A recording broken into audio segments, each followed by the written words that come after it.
This is Keith Williams. Welcome to 5-Watt World, where we're interested in helping you get the most music from the least gear. When I started researching this video, I typed in for 60 days and got a lot of videos about people in orange jumpsuits. That's not what this video is about. So though I did play the rig for more like 70 days, I settled on the title of For 30 Days. This video is about my experience playing just one guitar, one amp, and one small pedal board for over 2 months when we moved last summer. How I made my choices, the good and the bad, of why you might try the same experiment. If you enjoy our videos, take a minute to subscribe and hit the bell icon to be notified when we put out new videos. And if you've already subscribed, swing by the store to grab a t-shirt or a hoodie to support what we're doing here. And if you don't need another t-shirt but want to support the channel even more, consider becoming a member of Friends of 5-Watt. Check it out. There's a link in the description. Late spring 2019 found us getting ready to move from our home in the mountains of New Hampshire to a new home in upstate New York. As we were building a new house out here, but we're still living out there, we were back and forth as often as we could be. I knew that I wasn't going to be willing to let the movers handle the guitars, amps, and other studio gear, so I was looking for a time to move it close to the actual move. As it turned out, my sister had a bit of a health scare, and as families do, we all rallied to help out, so I had to make an extra trip to upstate. So at the last minute, I found myself packing all the instruments and amps that would fit in my car and making the drive, where I'd put all the gear in storage with my family. It also meant that I had to decide, and decide quickly, which guitar, amp, and pedals I was going to keep to play from then until we could move into the new house at the end of July. I thought I'd share the experience of choosing that small rig and what it was like to play just that rig for the 2 months. If you follow the channel since the earliest videos, you might think that this is karma, some sort of cosmic payback for my posting the video, How Many Guitars Do You Need? I've certainly had a lot of comments trying to answer that question for me. There's been just under 500,000 views of the video so far, but there's over 6,000 comments. So you might say that How Many Guitars Do You Need? Pushed some people's buttons. The most common answer to the question seemed to be N+1, where N is the number of guitars you currently own. Well, this is a story of N- all but one, because I had to choose one guitar for all my playing for those 2 months until I could unpack the gear again. So why play one rig? There's actually lots of reasons. The first, and a good one to remember, is because you have no choice. Let's recognize that any struggle to limit yourself to a single rig, single guitar, amp, pedals, presumes that you have a choice. As the expression goes, this is really a first world problem. So having said that, let's remember that most of us also started out with just one guitar, and we learned as much as we could with that one instrument. I'd guess that it was also like the time in our playing when we learned the most, when we progressed the most rapidly. This is because it was the beginning, and we were learning so much so quickly. Folks in education will also tell you that having fewer variables, as in just having one instrument, one bridge, one scale length, one string tension, will make it easier to work on technique. I found that even after 40 years of playing, using just one rig for 2 months did much the same thing for me. I'd been constantly adjusting between different guitars when I sat down to play, and this one rig experiment left more time in each practice session to just get started working on technique or repertoire. I was going to be comfortable with that guitar as soon as I sat down because it was the same one I'd set in the stand yesterday. I asked my friend Jeff McErlaine, who's well known for his recent touring with Robben Ford and for his amazing catalog of lessons on TrueFire, if he'd ever consciously tried this. He said that when he started working with Robben, though he'd always considered himself sort of a Strat guy, Robben encouraged him to play his Les Paul. He told Jeff that he thought he played fewer things that were just plain Stratty and felt like they were coming from a more purely improvisational place on the Paul. Jeff settled in and just played his Les Paul for a few months, and he agreed that he really made progress on his voice for that guitar during that time. On the How Many Guitars Do You Need video, folks often comment that my examples, like Clapton, don't have just one guitar. Of course not. I wasn't trying to say that. But he will play a Stratocaster 95% of the time. And even those different guitars, those different Stratocasters, are all his signature model instruments. They're set up the same way from one to the next. So playing the same style of guitar will give you many of the same benefits as playing the same guitar. But in this case, I did have choices. So I started with the guitar. I'm a complicated player. I really love Telecasters and Telecaster tones, but I also love the sound of humbucking pickups that guys like Larry Carlton and Robben Ford get. So when I discovered Strandberg guitars in the winter of 2018, I knew that one of the guitars would get customized with some sort of humbucking pickups. This guitar has appeared in the background in a number of videos, but I don't think I've played it in a video yet. It started life as a limited edition Sale and Deluxe model that I'd bought as a refurbished instrument direct from the company. If there was something wrong with the guitar, I couldn't find it. But knowing it was a refurb also made me feel like I didn't need to be so precious with it, and I could wade right in and start customizing. So I took the guitar to my local repair guy extraordinaire, Chris Anderson, and said, let's turn this into the 59 Les Paul I won't ever have. He loved the idea. You see, I'm always hearing people say that the best old Les Pauls are like Telecasters on steroids. Not just the guys on TDPRI, but also the guys on the Les Paul forum. It's kind of endless, really. They say that old Les Pauls have all that punch from this slab of mahogany, but they also have this top end that we tend to associate with Telecasters. The Salin isn't a very big guitar, and I've always loved the sound of mini humbuckers in the deluxe Les Pauls, so we started with that premise. Chris has known custom pickup guru Lindy Fralin for 30 years, so that's where we went for the pickups. We wanted a humbucking pickup that would fit in the Tele bridge slot. Lindy recommended his blade pickup in a blues special winding to balance with the vintage PAF Voice Mini we'd chosen to put in the neck position. The bridge position is wound ever so slightly hotter, and that warms up the tone while helping it balance volume-wise with the larger pickup in the neck. I mailed the original pickguard and the mini humbucker to Tony Dudzik at Pickguardian and had him make me a custom tortoise guard. I've always liked the combination of candy apple red and tortoise. Your mileage may vary. Chris did a great job, and the guitar was all I wanted, going from jazzy neck tones to those fat bridge tones you hear on Robin Ford's Blue Line records. All that had just happened that winter, so it was already the guitar I was playing most of the time. That explains how the Salin ended up with humbuckers, and it also explains how easy it was for me to settle on one guitar for those 2 months.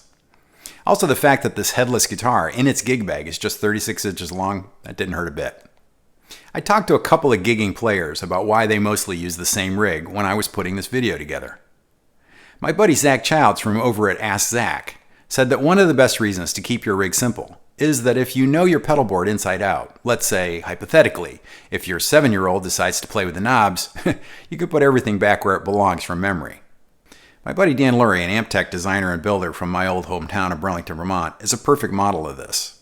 He plays at home every day, but he also gets together with bandmates for a weekly rehearsal. At home, he has a 5-watt version of the 40-watt amp he has in his band space. He also has 2 identical pedal boards, one at home and one in his rehearsal space, and he just carries his favorite guitar back and forth.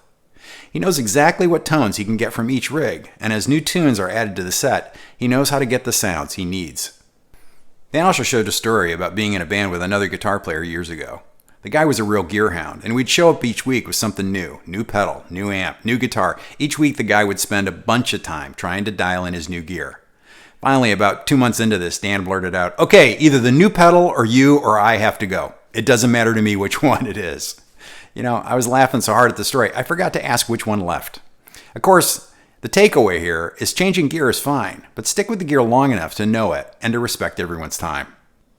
Any good Dan story is a good segue to the amp that I chose for those 2 months. Leading up to our move, I'd been playing a wet-dry rig of 2 amps built by Dan at FYD. Both 5-watt amplifiers, one a Marshall style and one a Fender Reverb style. They sat on top of a bookshelf in my practice studio space. They filled in the sonic gaps in each other's tonal range, and together they were this amazing 3D playing experience.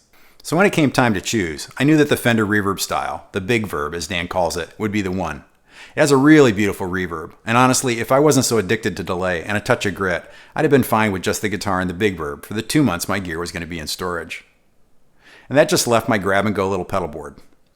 I've moved over to using mono pedal boards now, but at the time I had this great little all-analog board I'd put together with a Pedal Train Nano and one of their Volto battery packs. I tested all the analog pedals with my True Tone milliamp meter, so I knew that none of them were drawing very much power, perfect for the battery pack. No power cords, just push the one button and plug it in between the guitar and the amp. Oh, and it bears mentioning probably, I actually ended up grabbing just 2 6-foot guitar cables. I knew that whenever I'd get to play, I'd be pretty much sitting on top of the amp. The 6-band EQ is the studio guy's best friend because it lets you sculpt the sound. It lets me take the customized Strandberg from a jazz tone to a snappy teletone just by moving a few sliders. Next was a pedal my old guitar teacher, Jared Taylor from Laconia, New Hampshire, turned me on to, the Barber Electronics Bus. This is a combination of his Burn unit and his Superstore pedals. Bus, get it? My favorite Dumble-style pedal is the Burn unit side, and with the flip of the switch, it's a hot-rodded Marshall pedal, the Supersport side. Both sides can be dialed for great edge of breakup tones, where I tend to live anyway, and then, with the turn of the volume knob, you're instantly into Talk to Your Daughter, or Back in Black mode.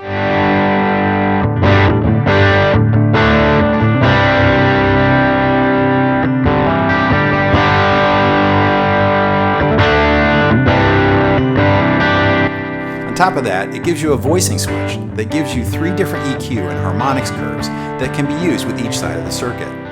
This is very 5-watt world in that it can do a lot of different sounds with a very small footprint. I'd say it's my Swiss Army knife pedal, except it holds an edge better than any Swiss Army knife I ever owned. Next is the MXR Carbon Copy, a now classic analog delay with repeats dark enough to stay out of the way. It also has the ability to turn the modulation on and off, and inside there are micropots for adjusting the modulation to taste. So this gives you an additional flavor on the board. And finally, I added an MXR analog chorus for faux Leslie sounds.